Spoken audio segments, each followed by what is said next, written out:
Hey, what's up mga ka-guys? Ito po ay may nagdala po dito sa ating shop. Natapon niya yung cool sound. 3 auto lang po ito mga guys na cool sound. So ito po yung loob niya, papakita ko sa inyo. Yan po naman ang ating ni-repair ngayon. So, meron siyang transformer, medyo maliit lang po yung transformer niya. Meron siyang 4 na transistor. At napakadami po guys. Ito po integrated na amplifier na ito ay medyo mahina lang po, pambahay lang po ito. So, 150 watts lang po ito guys. Yes! Yan po ang tatak niya. So, kailangan po natin itong i-repair dahil po yung may-ari ay gagamitin po doon sa kanilang bahay. Wow! So, ito po guys, simulan na po natin. A few moments later.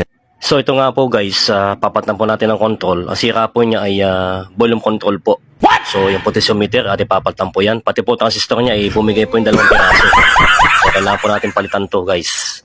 Ito, kinakabit na po natin ng pyesa na nasira. Yan po yung nasira sa akin, 2 transistor at saka isang potentiometer na volume control. Kaya po mahina siya guys.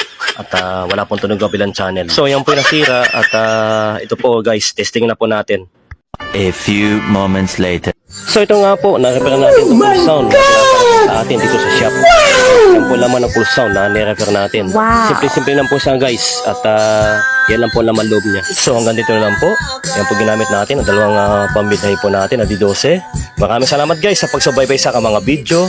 Follow and share. God bless us all. Thank you guys.